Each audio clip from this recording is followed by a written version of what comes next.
A presidência convida o senhor deputado Luiz Paulo Corrêa da Rocha para fazer a leitura da ata da sessão anterior.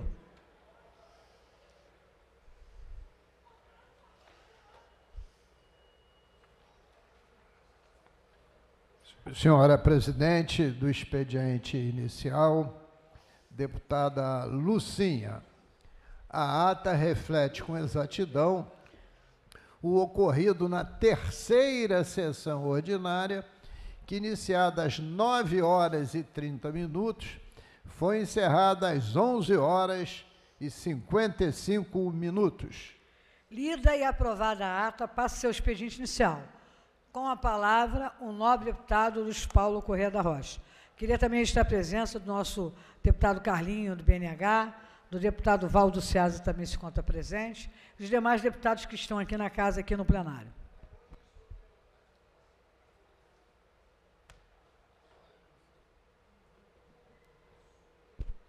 Senhora presidente do expediente inicial, deputada Lucinha, senhores deputados presentes em plenário, deputado Carlinhos, do BNH, e deputado Valdo Ceasa, senhoras e senhores deputados que nos acompanham de forma remota, senhora intérprete da língua de Libras, que leva a nossa voz aos deficientes auditivos, senhoras e senhores telespectadores da TV Alerj.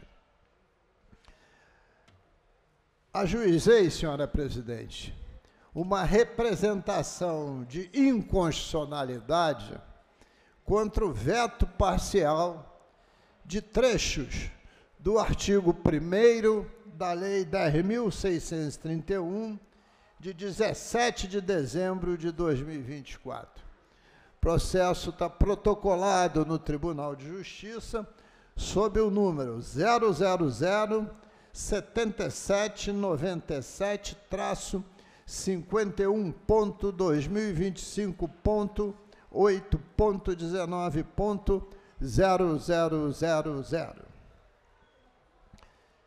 Senhora presidente, senhoras e senhores deputados, veio a esta tribuna para denunciar mais um ataque ao equilíbrio entre os poderes. E este ataque foi promovido pelo governador do Estado. Desta vez, falo sobre a prática reiterada e inconstitucional do veto parcial, utilizada de forma abusiva para mutilar o trabalho desta casa. A Constituição Estadual, em seu artigo 115, parágrafo 2º, é clara. Diz ela: o veto parcial somente abrangerá texto integral do artigo, de parágrafo, de inciso ou de alínea.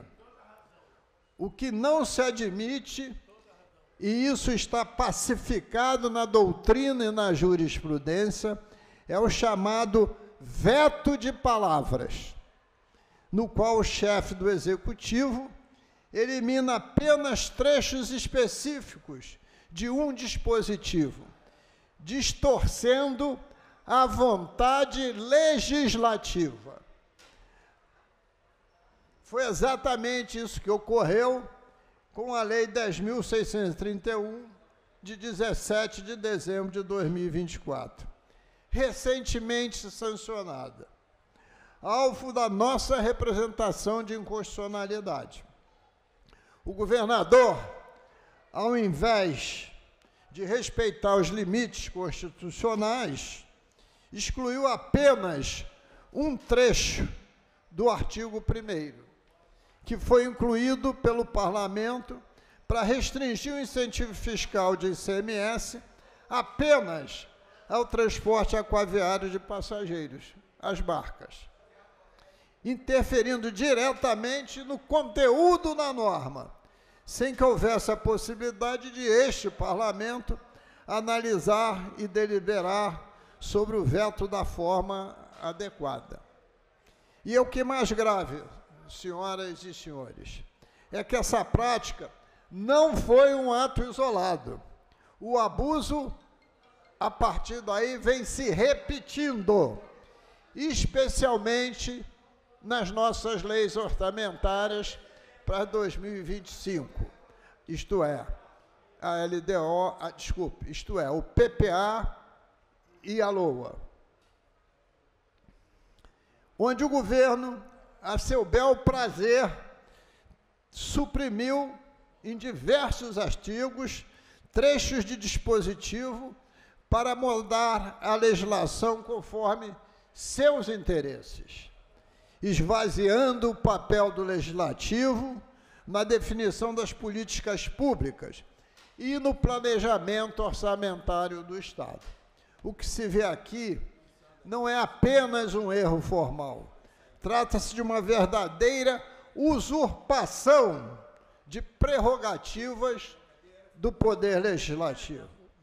Se aceitarmos essa banalização do veto parcial, estaremos permitindo que o Executivo legisle por vias transversas, atropelando a vontade popular que o Poder Legislativo representa. O Poder Legislativo não pode ser refém da caneta do governador. O Parlamento deve reagir, não apenas para corrigir essa inconstitucionalidade específica, mas para impedir que esse precedente se torne regra. Não há democracia sem respeito aos limites constitucionais de cada poder. Por isso, reafirmo minha confiança no Judiciário para corrigir esse grave desvio e faço um apelo aos meus pares. É nosso dever defender esta casa e seu papel institucional. Não podemos tolerar que o Executivo continue a reescrever leis à margens da Constituição. Não podemos deixar esse abuso prosperar, porque esta casa não é legislativa, não é carimbadora das decisões do governador. Amém. E explico em linguagem rápida. Até o ano passado, o artigo 115 da Constituição Estadual estava sendo cumprido. O governador tem todo o direito de vetar o que ele quiser e bem entender. O veto total, o veto parcial, a artigo, a parágrafo, a inciso, a item. Pode vetar por inconstitucionalidade, como também pode vetar no mérito.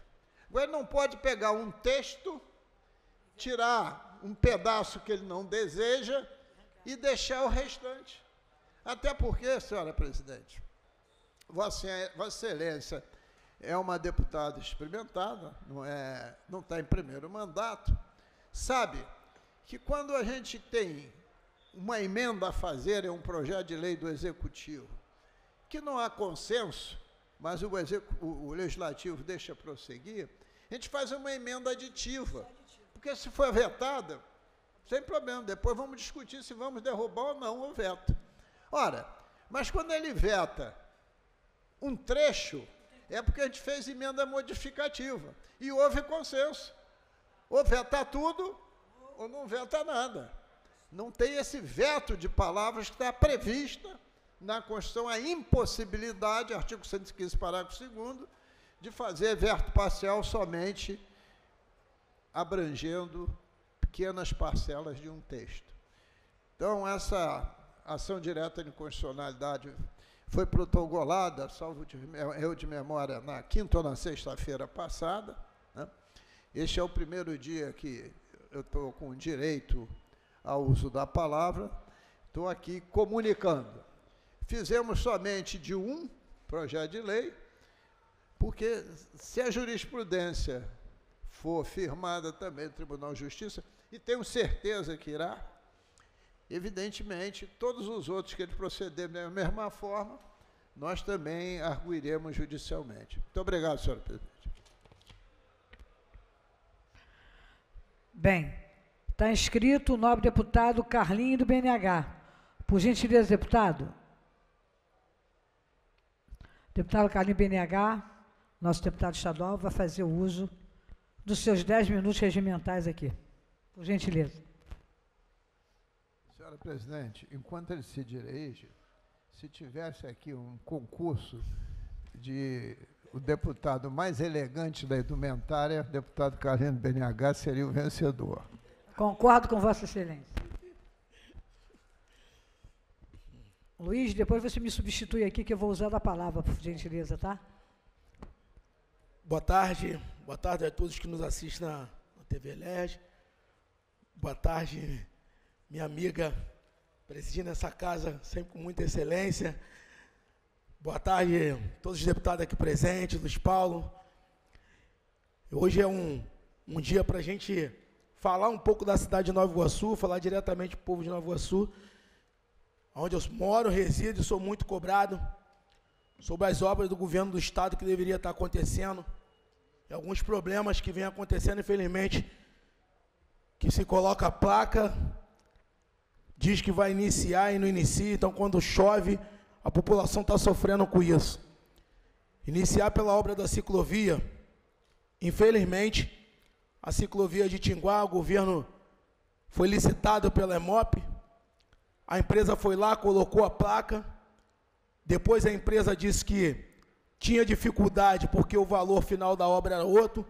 Na verdade, eles tentam de toda forma concorrer a uma licitação e depois querem de qualquer forma colocar aditivo na obra. Então, uma licitação que eles ganharam por 12 milhões, eles falaram que o projeto final subiu para 54 milhões, um absurdo. Um absurdo, deputada Lucinha. Com isso, eles disseram que precisava refazer todo o projeto e foi acompanhado pela Prefeitura de Nova Iguaçu todo o trajeto da ciclovia, e a Prefeitura se comprometeu em fazer a parte que deixava a obra mais cara. Mesmo assim, a empresa, que é a empresa Hidra, ela declinou da obra, causando um transtorno muito grande na cidade, porque a gente solicita a obra, o governador diz que atende a obra, se licita e a obra não inicia. E as pessoas ficam cobrando a gente. Então hoje essa obra vai sair da EMOP e vai licitar de novo, relicitar de novo no DR. Mas o mínimo que se tem que fazer é que essa empresa seja punida de acordo com as sanções, como a lei manda. Primeiro tem que ser punido, torná-la inidônea, que ela não possa mais concorrer a nenhuma licitação no estado, isso eu vou estar documentando e cobrando. Uma parte, nobre deputado Carlinho BNH, até para poder ajudá-lo. Sim. Nós, enquanto parlamentares aqui na casa, o senhor, como deputado estadual, o senhor pode solicitar que essa empresa seja dada como inidônea. Isso. E, com isso, ela não pode mais participar de licitação no estado, em setor nenhum, em órgão nenhum. Então, Vossa Excelência pode fazer essa solicitação, encaminhar ao presidente dessa casa, através de um projeto de lei, dando essa empresa como inidônea, relatando tudo isso que o senhor acabou de colocar, principalmente o valor do preço inicial, e o aditivo que foi colocado significa mais de 300% do valor inicial. Então, o senhor tem todo esse direito, e é uma forma de o senhor representar, junto à população de Nova Iguaçu, o que o senhor está fazendo em benefício da população, tirando uma empresa como essa, que é uma empresa que é totalmente irregular e que está, de alguma forma, prejudicando a população de Nova Iguaçu. Obrigado, presidente. E além dessa empresa, tem outra obra também que é um problema em Nova Iguaçu, que é a água da drenagem do centro de Miguel Couto. Quando chove, presidente, dá mais ou menos 1,5 metro de água, 1 metro no centro de Miguel Couto. A mesma história. A empresa coloca a placa, a empresa pede ajuda para conseguir o local para montar o canteiro, cerca com o tapume, e só está desde setembro com o tapume cercado. E quando você vai falar com o secretário de planejamento, Adilson, o mesmo já falou que empenhou o dinheiro da obra, que está tudo resolvido, e é mais uma obra que está na EMOP também, e não se começa. Não se começa. E com isso, acaba chovendo, as últimas chuvas que deu em Nova Iguaçu, quem é que está apanhando lá na cidade? Quem é que o povo cobra? Cobra o governador Cláudio Castro e massacra o deputado Carlinhos BNH, que eu moro lá e estou o tempo inteiro lá, e quando chove eu estou andando na região. Então é mais uma que eu também vou documentar, vou oficializar através do meu gabinete, cobrando também resposta sobre isso, que os moradores de Miguel Couto não aguentam mais chover e perder tudo. Se a obra já está direcionada, se o dinheiro já foi liberado, por que não inicia? Uma parte, deputado, se possível. Sim. Até no sentido de poder lhe ajudar, eu faço parte da Comissão de Saneamento Ambiental. O senhor pode solicitar à comissão, quem preside é o deputado Jari, o senhor pode solicitar uma audiência pública, convidar o presidente da EMOP para ele prestar esclarecimento em relação a essa obra especificamente, porque ele tem que dar uma solução. Não pode a população ficar cobrando, e se a obra já foi até empenhada.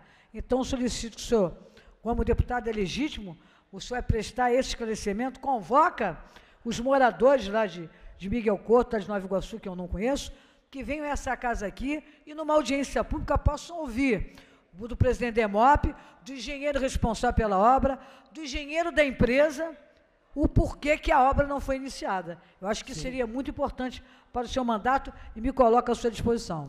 Obrigado, presidente. Vou tomar essas providências porque a população não aguenta mais, a gente vai lá, se reúne, cobra, e sempre a mesma história, vai começar amanhã, vai começar depois da manhã, e nunca começa. Tenho certeza que a gente vai conseguir chegar numa definição desse assunto. Um assunto que me traz aqui também, presidente, falar sobre a segurança pública, todos sabem do meu compromisso com a segurança pública, de ser policial militar, e a gente vem acompanhando tudo o que está acontecendo no estado do Rio de Janeiro. O que se fala mais nessa casa e no estado inteiro é sobre segurança pública. Hoje é o assunto principal. Quando se fala da DPF 635, esse assunto que a gente está cansado de saber, precisa de uma definição, principalmente do STF, para resolver esse problema do DPF 635, que está amedrontando a nossa polícia, está deixando a nossa polícia acuada. Mas se a gente falar da DPF 635, a gente tem que falar das câmeras, que eu tenho certeza que o projeto que foi montado nessa casa aqui não era para as câmeras ser utilizadas como está sendo, para ficar fiscalizando o policial se vai no banheiro, o que o policial está falando. Quem é que nunca falou uma besteira conversando com um amigo sozinho? Então hoje, se o policial fala qualquer coisa, a mesma hora abre-se o microfone da câmera e amedronta o policial. Então a polícia está acuada e com isso quem está sofrendo é a sociedade. Eu tenho alguns dados aqui, presidente, sobre a situação da segurança pública do nosso estado. Só durante o ano são 4 saidinhas. Só para vocês saberem, cada saidinha, uma margem de uns 200 presos, de uns 2.000 presos, saem da cadeia para visitar os seus parentes. Desses 2.000 presos, 500 não retornam para o sistema prisional. 70% desses que não retornam, eles simplesmente são faccionados. São envolvidos com facções criminosas. E esses 70%, por que eles não voltam para a cadeia? Porque simplesmente, quando eles vão presos, a facção paga advogado, a facção banca a família, e quando eles saem na saidinha, a facção cobra para que eles paguem o que foi gasto. Aí eu pergunto, como eles vão pagar isso? Eles vão pagar assaltando o trabalhador, roubando o trabalhador na rua. Quem paga é a sociedade, quem paga é o trabalhador. Então, enquanto tiver esses benefícios, a polícia vai continuar enxugando gelo. Eu estou com alguns dados aqui, o sistema prisional ele conta hoje com 44 mil presos. 44 mil presos. Só para vocês terem uma ideia, a Polícia Militar, só no ano de 2024, ela realizou 29.752 prisões. Ela apreendeu 4.557 menores. Só arma de fogo apreendida, 731 fuzis. Nem no Iraque, nem na Ucrânia, nem no Afeganistão, nem na pior guerra que tivermos, vocês imaginarem, se apreende tantos fuzis. Diga de passagem, como o próprio governador já falou, que nenhum é fabricado aqui no Rio de Janeiro. Morte de policiais, foram 10 policiais mortos em serviço. Se a gente perde um policial, é como se a gente tivesse perdido 1 milhão de policial, que a vida do policial ela vale muito. E digo para mim que a vida de bandido para mim não significa nada. Até porque eles não têm amor no coração, porque levanta 3 horas da manhã para assaltar um trabalhador, mas não tem coragem de levantar para trabalhar. Então a gente tem que parar com esse negócio de bandido de estimação. A única coisa que eles respeitam é a força, é a bala, não tem outra coisa. Eles não respeitam outra coisa a não ser isso. Só de confrontos armados no estado do Rio de Janeiro, foram 514 confrontos armados. Só o ano passado, a polícia militar apreendeu 69 toneladas de drogas. Foram retiradas mais de 7 mil barricadas. Olha só para vocês verem a produção da polícia. Aqui eu estou falando da polícia militar, eu não estou nem falando da polícia civil. Para vocês verem o que nós estamos vivendo, o que o Rio de Janeiro está vivendo. E isso não vai mudar se essa mudança não vier de cima para baixo. Não vai mudar. Se quem de direito não observar que se a gente não trazer a polícia, as forças de segurança para perto da gente, quem vai sofrer são nossas famílias. Eu vi um relato do ministro Edson Fachin, falando da DPF 635, e eu conversei com o comandante da PM, conversei com os responsáveis pela segurança pública do nosso estado, e eu falei uma coisa. Queria fazer um convite para ele participar de uma operação da PM dentro de um caveirão. Dentro de um caveirão. Só uma operação só. Para ver se ele ia continuar pensando daquela forma ali como ele colocou o voto dele. É muito fácil querer legislar sem estar vivendo o dia a dia daquilo ali que está acontecendo. Ainda continuo falando que cada estado deveria legislar sobre segurança pública individual. O Rio de Janeiro não pode ser comparado com o Tocantins, não pode ser comparado com Amapá, não pode. O Rio de Janeiro hoje está clamando por socorro. E eu vou falar mais uma vez, se a gente não tomar providência, o governo federal não tomar providência, não colaborar junto, os poderes trabalhando junto, nós não vamos conseguir superar esse momento. Tivemos um grande avanço na cidade de Nova Iguaçu, quando fala de segurança pública, que foi, deputada Lucinha, conseguimos a mudança do local da construção do batalhão. Só para passar para a população aqui da cidade, que mudou o local do batalhão, porque nós tivemos dificuldade com o governo federal para liberar a área do aeroclube, que está abandonada há anos. Que pessoas entram lá, ficam delinquentes de madrugada, entrando naquilo lá para usar droga. E poderia ser uma área para ser utilizada para o bem público. E nós tivemos dificuldade com o Ministério da Defesa, com o Ministério da Aeronáutica, com a SPU, é um empurrando para o outro. Então, através disso, em reunião com o governador, com o prefeito da cidade, conseguimos localizar uma área, fizemos um trabalho muito grande para localizar uma área que pertence à prefeitura e fizemos a visitação com o Coronel Menezes. E, se Deus quiser, vai licitar e começar a construção do batalhão. Eu quero aqui parabenizar, de antemão, Coronel Menezes, comandante da polícia, secretário de Polícia Militar, pelo grande trabalho que vem desenvolvendo no nosso estado. Porque para ser policial aqui no Rio de Janeiro, ele não pode ser um ser humano comum, ele tem que ser um super-herói. E o que a Polícia Militar, através do comando do Coronel Menezes, vem fazendo no nosso estado, é uma coisa que merece aplausos. Porque todo dia prende. Ontem mesmo, eu recebi um vídeo, apreensão de 3 fuzis e 4 elementos presos. No centro de Nova Iguaçu, ontem teve um assalto que mataram o gerente de um bar. E os vagabundos de dia, com uma viatura, Lucinha.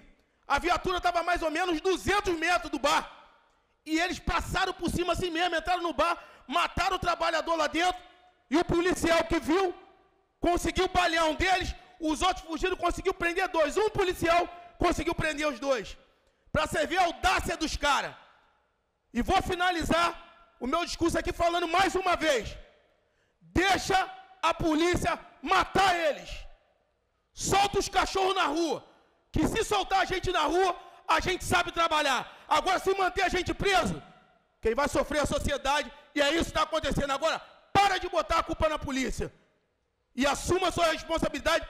Quem deveria soltar a gente para que a gente pudesse trabalhar. Obrigado, presidente.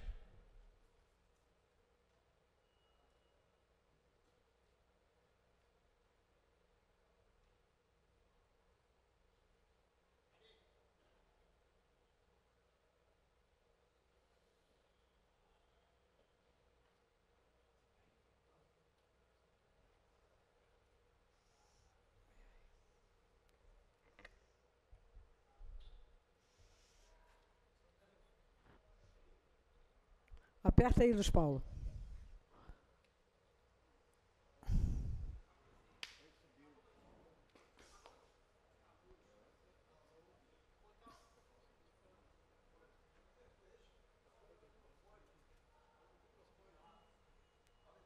Ok. Próxima oradora inscrita é a nobre deputada Lucinha. Vossa Excelência dispõe de 10 minutos.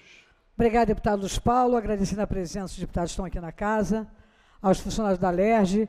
Queria me dirigir ao deputado Carlinho do BNH, por gentileza, deputado Jordi.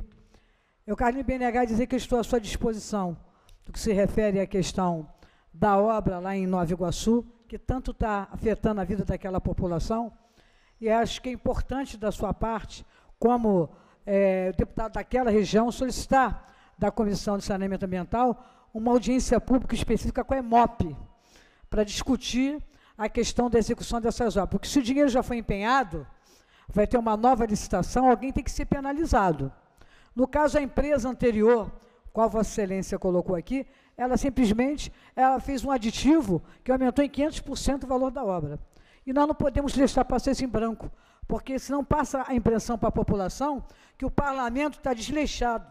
O parlamento não está atuando, não está preocupado com a vida do dia a dia da população. Então, eu queria me colocar à sua disposição em relação a isso, como também lhe solicitei, se Vossa Excelência desejar, pode pedir ajuda lá do meu gabinete, para tornar a empresa como inidônea.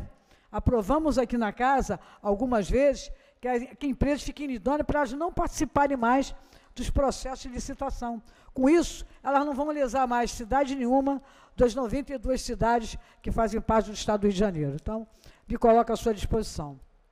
Queria dizer ao deputado Carlinho BNH que, há uns anos atrás, mais ou menos 10, estou aqui no 4º mandato de deputado estadual, 4º mandato já. Foi feita uma audiência pública na região da Zona Oeste e ouvi, deputado Luiz Paulo, um morador da comunidade da Vila do Céu fazer o seguinte relato. Isso há anos atrás.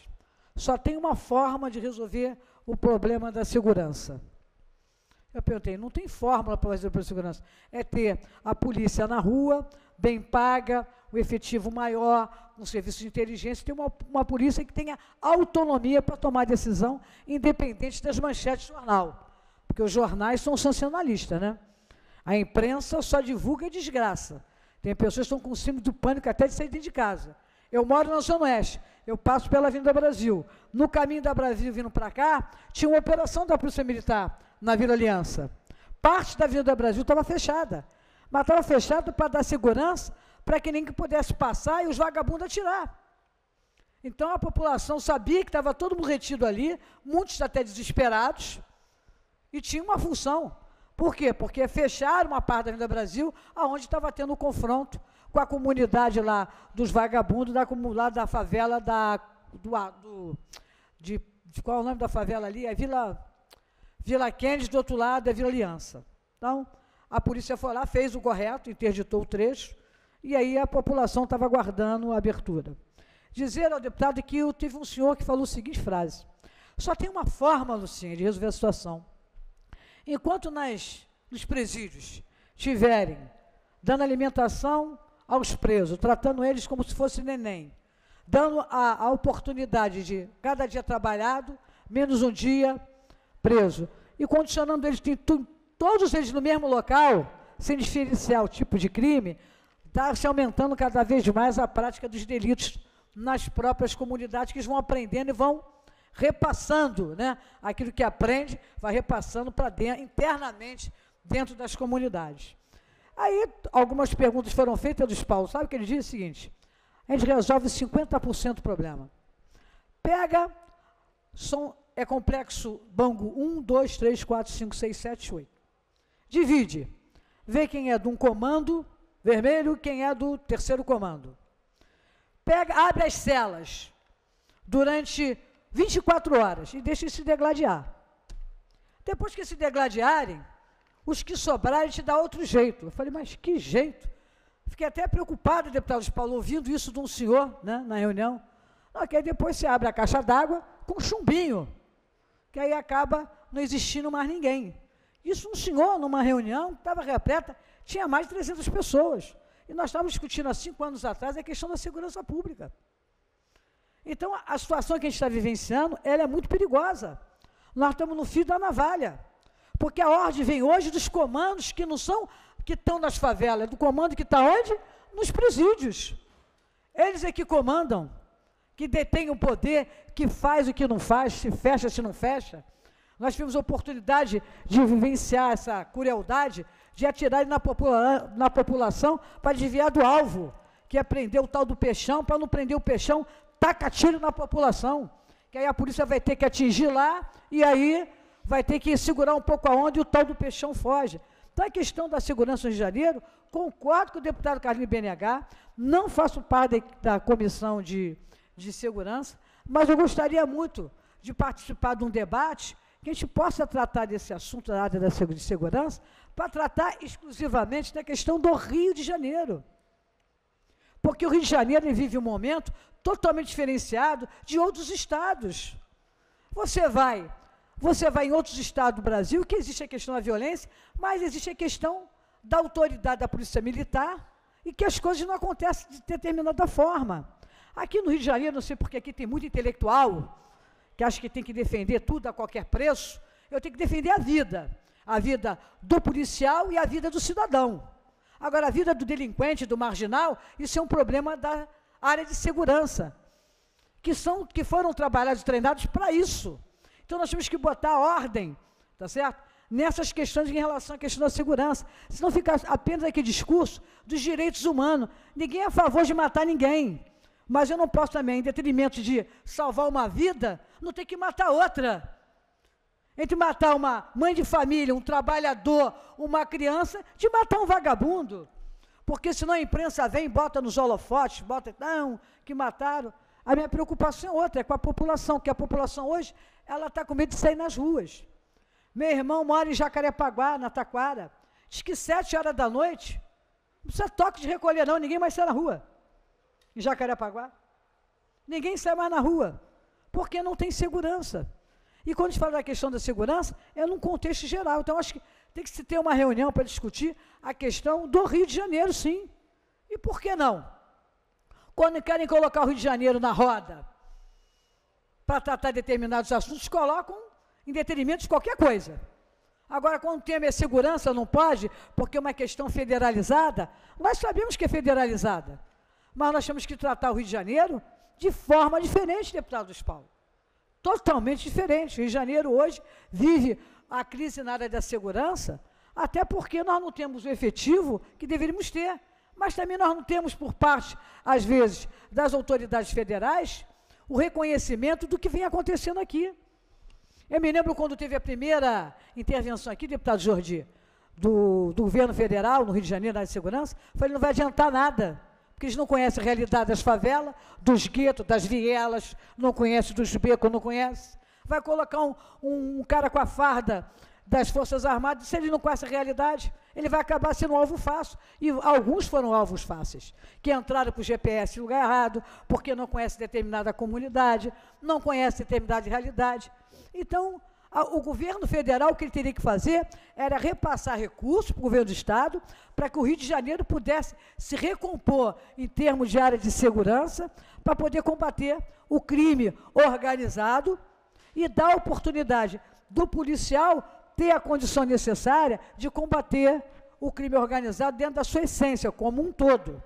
E quando eu falo essa questão como um todo, porque o Rio de Janeiro não produz AK-75, sei qual é o nome que dá? 762, a gente não produz aqui metralhadora, a gente não produz nada disso. Rio de Janeiro não produz arma, Rio de Janeiro não produz maconha, cocaína, LSD, não produz. Essas competências é do governo federal.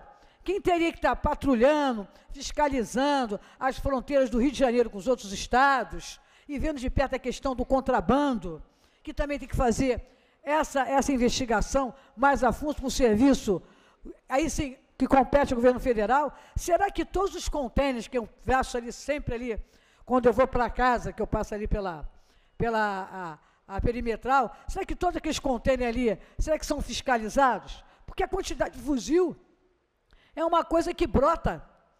É uma coisa que brota, é uma quantidade imensa. A polícia apreende fuzil, aí daqui a pouquinho tem mais não sei quantos fuzis na rua. Isso é de competência do governo federal. Mas o governo Lula não está preocupado com a questão da segurança no Rio de Janeiro. Até porque quando ele vem no Rio de Janeiro, é um aparato gigantesco. Até para a população poder participar para ver a tal da inauguração do Hospital de Bom Sucesso, ela tem dificuldade de ir.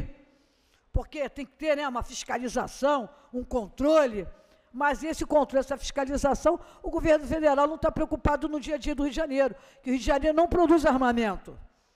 E quem tem que fiscalizar a questão de contrabando de arma e de droga é o governo federal. Isso é competência exclusiva do governo federal. Mas isso eles não falam. O que colocam na televisão o tempo todo, que a competência, que o governo do Estado, que a Polícia Militar... Polícia Militar tem muito erro, Jordi? Tem.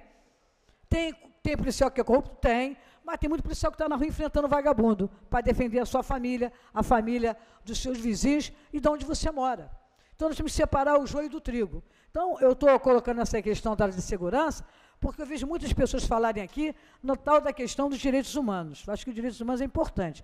Meu direito começa quando o seu termina. Você tem direito e deveres.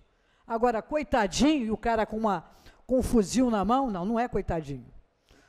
Então, eu espero que essa audiência pública, vocês que estão sempre falando desse tema, que faça essa audiência pública, convide a população. Eu quero ouvir essas entidades de direitos humanos estarem aqui, que você, olha, leva para casa, leva um cracudo, um traficante e leva um outro maluco aí, um maconheiro, leva qualquer um, leva para sua casa.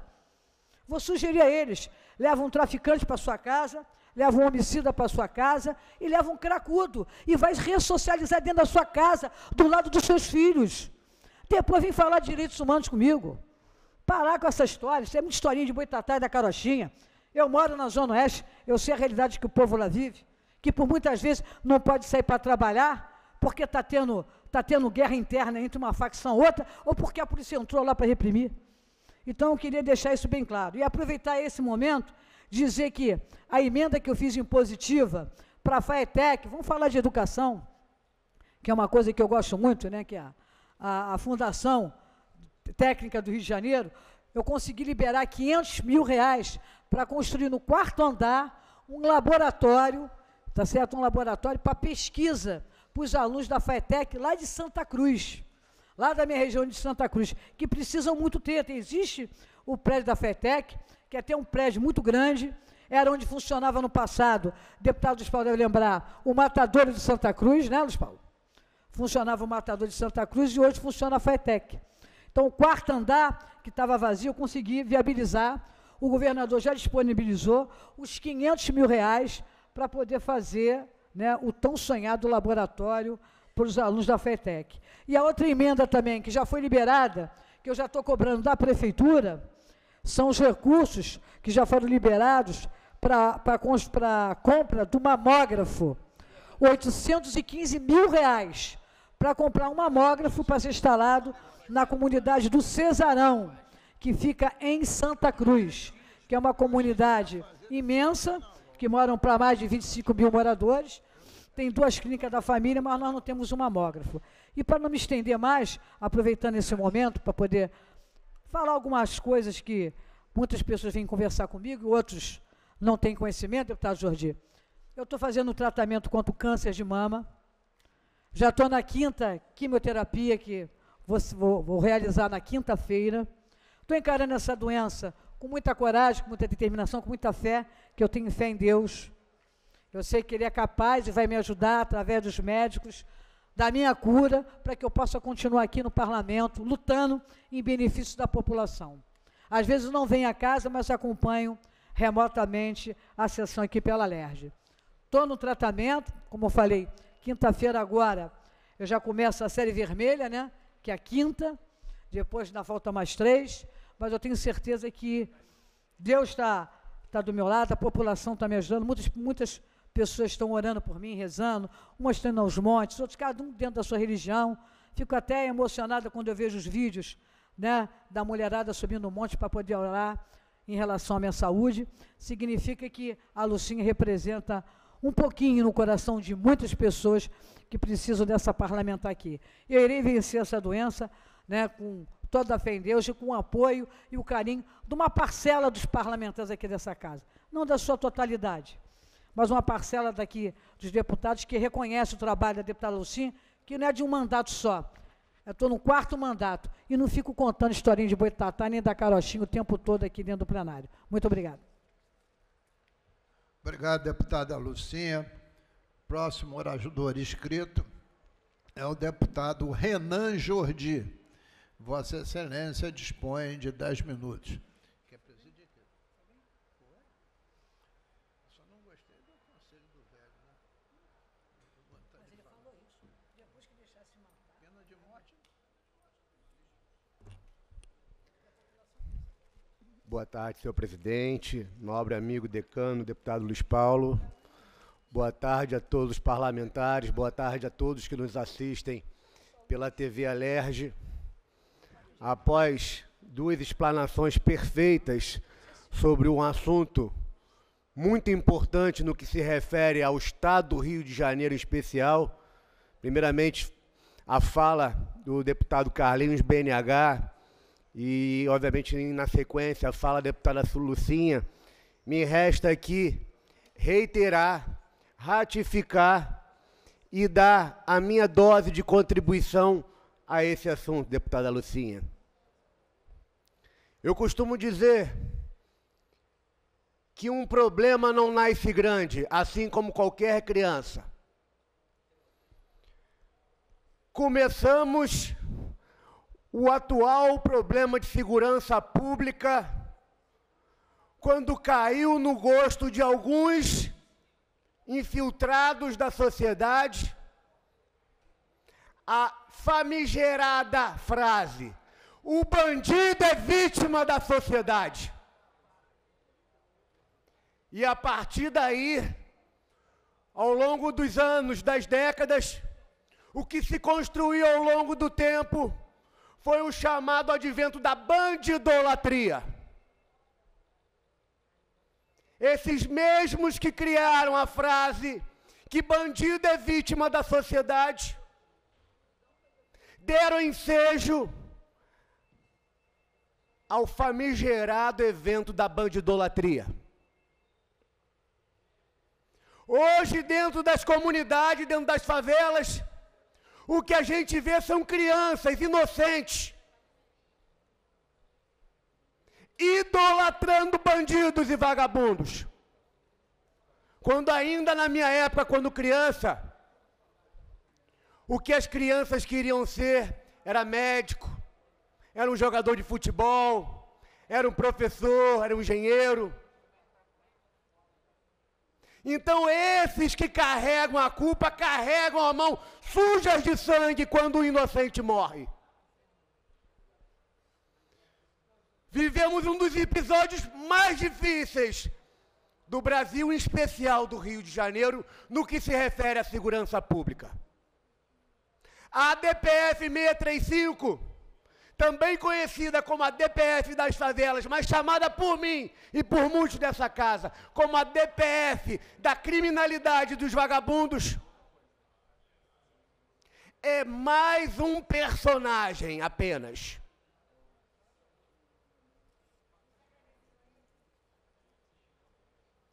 É mais um personagem apenas. Porque não há segurança pública quando se queira falar apenas de polícia civil, polícia militar. A DPF 635, como um dos ícones do problema de segurança pública, que agravou a segurança pública, em especial no Rio de Janeiro, quando negou à população mais pobre o direito de ter policial militar e policial civil dentro das favelas e das comunidades, e tornou essa comunidade, essa população de bem que mora dentro das favelas, ainda mais tiranizadas pelo crime e pela vagabundagem. Se criou o caráter de extraordinariedade para a polícia adentrar a favela e impedir que a população de bem que mora dentro das comunidades tenha também segurança pública. O que é mais extraordinário, ou melhor, o melhor, senhores, o que é extraordinário? A morte de um cidadão de bem já virou ordinário? Já virou algo banal? Banalizamos o crime no Rio de Janeiro? A morte de um homem de família que sai de casa para gerar o seu sustento para sua família, dentro de um ônibus, assassinado, já é banal, já é ordinário, deputado Jari? Banalizamos o crime? 732 fuzis apreendidos no Rio de Janeiro. E essa população de criminosos é colocada às ruas em muito pouco tempo. A Polícia Civil, a Polícia Militar, em conjunto com os seus secretários, o governador Cláudio Castro, vem fazendo um ótimo trabalho. Infelizmente, vivemos o rescaldo, o resultado da frase que falei inicialmente. Quando dizemos que bandido é vítima da sociedade. Vivemos isso, deputada Lucinha. Hoje o caos é a bandidolatria. A DPF diz preceitos fundamentais para cercear a segurança pública da população mais pobre que mora nas favelas. E o que é preceito fundamental? Ao meu ver, diante do que se tem hoje, preceito fundamental, a despeito do que se tem dentro da Constituição Federal, virou direitos humanos de vagabundo, de criminoso. E aonde estão os direitos humanos do cidadão de bem fluminense?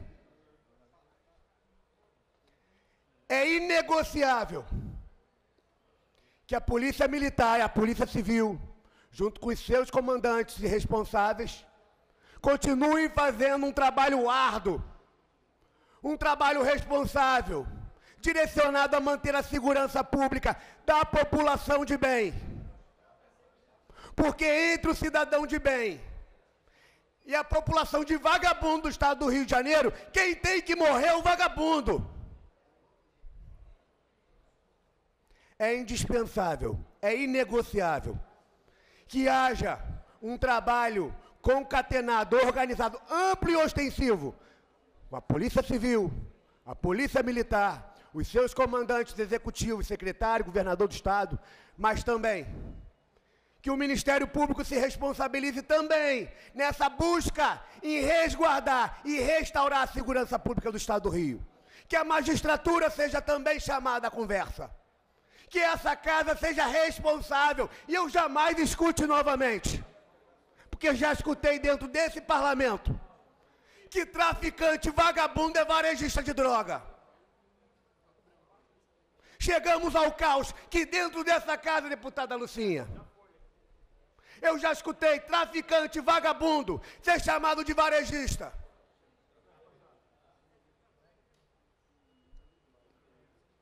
A gente aqui hoje, no estado do Rio, vive o reflexo da bandidolatria, começado quando se dizia que bandido era vítima da sociedade. E para encerrar, senhora presidente,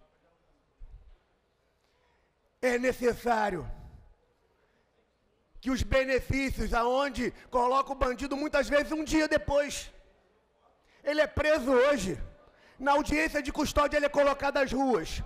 O desencarceramento é uma responsabilidade, não da Polícia Civil e da Polícia Militar, mas de um arcabouço legal, de um arcabouço jurídico.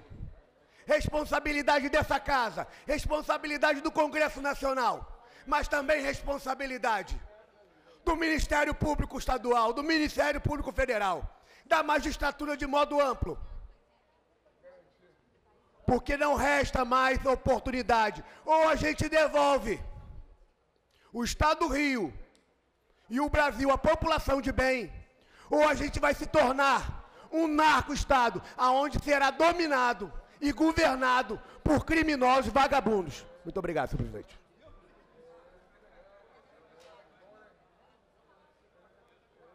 Alô? Não havendo mais nenhum orador inscrito, a presidência para esses trabalhos até às 15 horas, quando retornaremos com a ordem do dia. Está suspensa a sessão. Boa tarde a todos.